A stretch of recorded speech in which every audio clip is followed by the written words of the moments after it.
meu dia a dia e que bom nós estarmos juntos na presença de Deus, vivendo essa experiência do contato íntimo, pessoal, cotidiano, diário com a palavra de Deus. E é bom ter a sua companhia, é bom saber que você está comigo nessa linda aventura de mergulhar profundamente na palavra de nosso Senhor.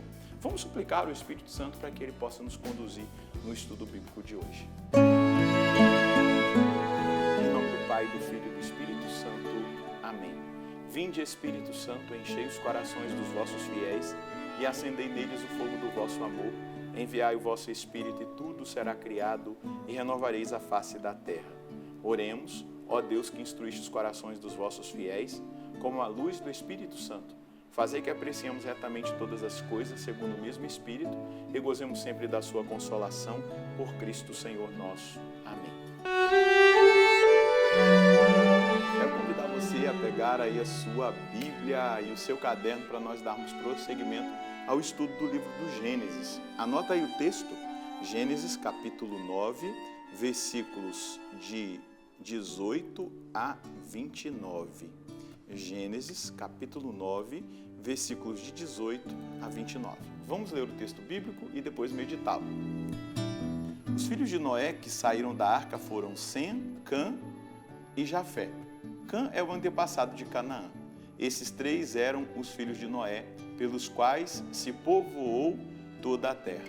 Noé começou a praticar agricultura e plantou uma vinha. Bebeu vinho e se embriagou, ficando despido dentro da tenda. Cã, o antepassado de Canaã, viu a nudez do pai e foi contar aos dois irmãos que estavam fora, Sem e Jafé. Porém, puseram o manto nos ombros e, caminhando de costas, cobriram a nudez do pai.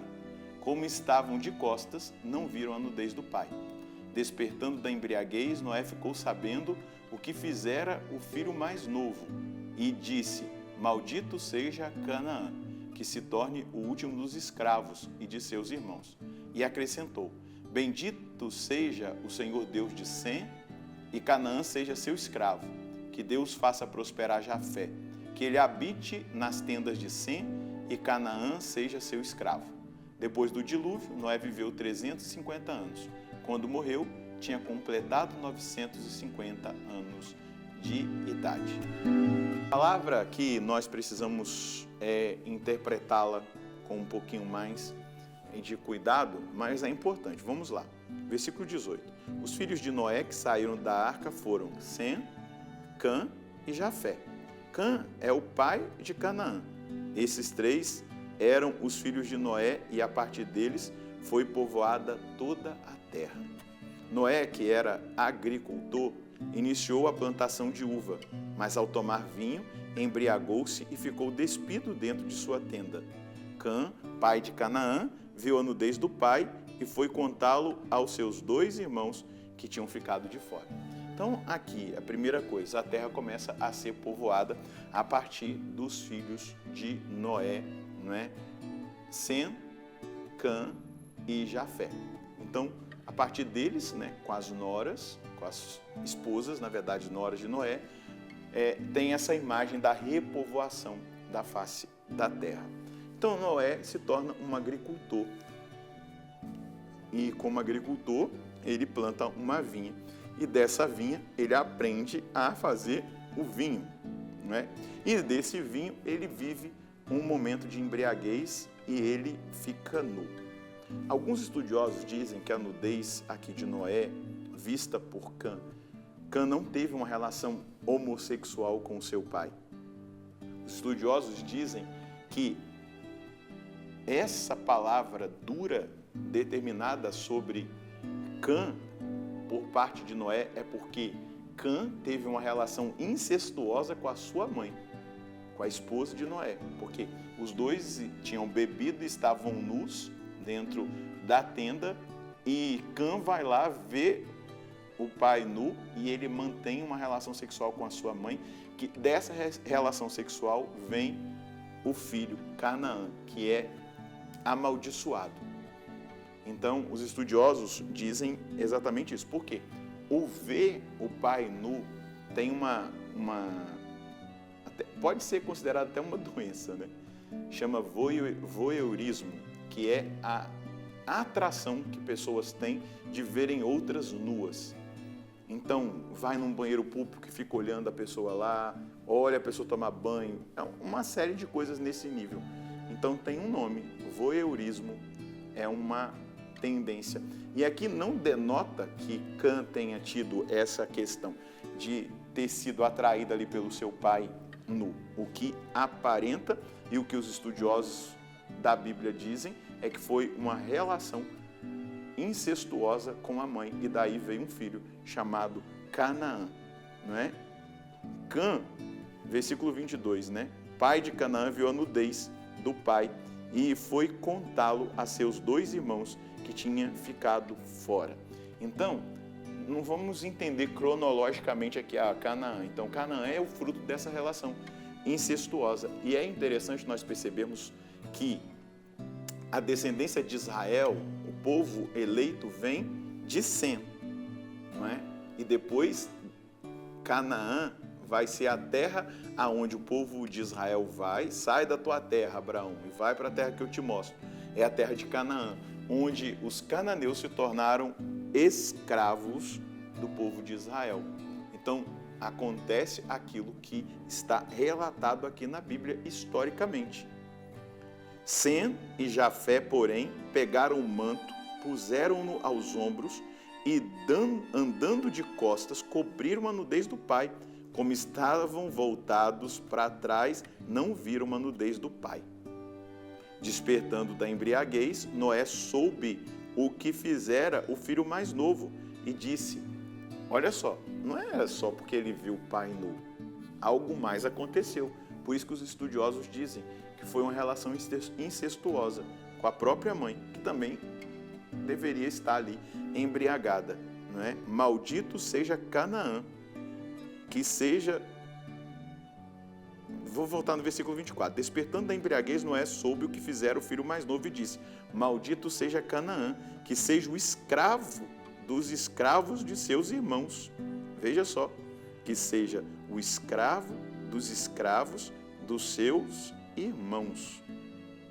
Né? É um superlativo aqui para dizer da gravidade do ato. Nós temos que entender isso. Existem atos pecaminosos que um ser humano pode cometer que ele tem uma gravidade superlativa. É muito grave, clama aos céus. Como no estudo anterior falava do aborto, da eutanásia, a dignidade do ser humano quando ela é atingida, não é? Por exemplo, vou dar um exemplo, a masturbação e o adultério. O adultério é muito mais grave, é um superlativo, porque além de cometer um ato com uma pessoa, ainda está traindo a outra. Você entende como que as coisas vão se ampliando? Não que um seja, vou fazer então o que causa menos dano. Não, tudo causa dano, mas existe algo que é mais grave. E aí, versículo 26, e disse também, bendito seja o Senhor Deus de Sem, ao qual Canaã servirá como escravo. Isso vai acontecer lá quando o povo de Israel vai para a terra prometida, que é a terra de Canaã. Então, esse povo será escravo da descendência de Sem. Que Deus amplie Jafé, que ele habite nas tendas de Sem, ao qual Canaã servirá como escravo. Então, há uma fraternidade entre Jafé e Sem, que habitam até mesmo nas mesmas tendas, mas há uma hostilidade entre a descendência de Sem e de Canaã, de Cã, na verdade, que vai servir como escravo pela gravidade daquilo que foi cometido. Depois do dilúvio, versículo 28, Noé viveu 350 anos. Noé viveu ao todo 950 anos e depois morreu. O que nós precisamos perceber é exatamente isso. Nós precisamos romper com todo e qualquer pecado mortal que gera morte, que gera escravidão, que gera consequências para a nossa vida espiritual. E no futuro, se nós não rompermos com esse pecado mortal, não renunciarmos, vamos supor que uma pessoa viva num pecado, ela não quer sair dele, ela insiste nele, ela não se arrepende dele, ela morre sem se arrepender. A pena dessa escravidão que ela viveu a vida toda é o inferno. Então nós precisamos tratar o pecado como ele deve ser tratado. Eu caí, eu escorreguei, mas eu não quero ficar, eu me arrependo, eu vou atrás da confissão, eu retomo, eu recomeço. E principalmente estar atentos a essas tendências da nossa afetividade, da nossa sexualidade desordenadas e pedir ao Espírito Santo que ordene e fazer propósitos e fugir das ocasiões, romper com qualquer tipo de relacionamento e contato que me leve para isso, que me coloque à beira do abismo do pecado. A consequência para a vida de Cã e da sua descendência foi terrível, porque ele cometeu um ato incestuoso. Não foi só a atitude do voyeurismo aí que eu falei para você, daqueles que têm essa tendência de ficar vendo pessoas nuas. Então, eu e você precisamos tratar o pecado como ele deve ser tratado.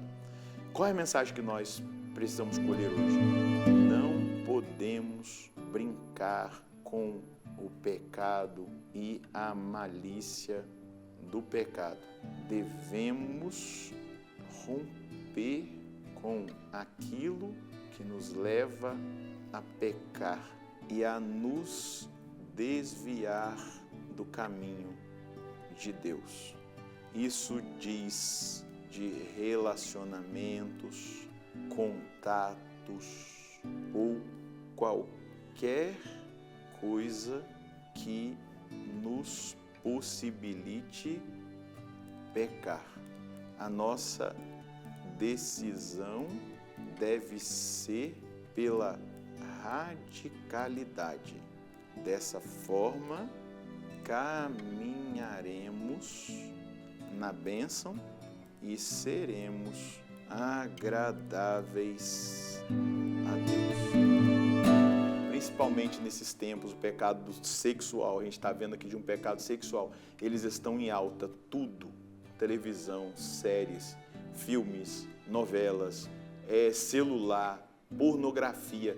Se você quer ser realmente puro, meu irmão, você tem que romper com tudo isso, minha irmã. Porque você só vai adquirindo impureza e muitas vezes essas impurezas potencializadas na sua vida te levarão ao ato pecaminoso. E o ato pecaminoso rompe com você, a caridade sua com o nosso Senhor. E você fica ali na morte espiritual. Então rompa. Não aceite mais qualquer realidade vinculada a esses pecados de impureza. Vamos rezar? Senhor, o Senhor é puro, o Senhor é a pureza absoluta. E diante da sua presença nós queremos pedir esse dom da pureza nos nossos pensamentos, da pureza dos nossos olhares, da pureza das nossas intenções, das nossas reações. Nós precisamos da pureza. Como um jovem pode ter uma vida pura? Vai dizer o salmista lá no Salmo 118. Observando e obedecendo a palavra de Deus. Nós estamos estudando a palavra de Deus e que a palavra nos purifique hoje, Senhor. Que o Senhor se utilize da palavra para nos limpar da cabeça aos pés. Se existem pessoas amarradas a relacionamentos pecaminosos, com contatos pecaminosos, que se expõem à possibilidade do pecado, que nesse dia haja um grande rompimento com aquilo que não te agrada, a partir da decisão de cada um deles. Não é um ato mágico, Senhor, é uma decisão. O Senhor abençoa a nossa decisão, o Senhor potencializa a nossa decisão, traz capacitação, traz fortalecimento e nos dá vitória. Por isso hoje eu me decido, eu quero ser puro em todos os níveis da minha vida e eu quero agradar ao Senhor. Conceda-me a graça a mim e aos meus irmãos nessa hora, para que o seu nome seja engrandecido, glorificado, bendito na nossa vida. Que a sua pureza nos purifique e nos faça também puros, nosso Senhor e nosso Deus. Esteja muito atento, porque o diabo vai querer roubar você de Deus. Vai querer te tirar da presença de Deus e da vontade de Deus. Como aquele ato cometido por Cã lá no texto que nós estudamos hoje. Não ceda, não brinque com aquilo que é sagrado, não brinque com aquilo que são os mandamentos de Deus. Viva de uma maneira séria, leve, mas séria, querendo sempre agradar nosso Senhor. Deus abençoe você e a sua família. Nós encontraremos no próximo programa, se Deus quiser, no nome do Pai, do Filho e do Espírito Santo. Amém.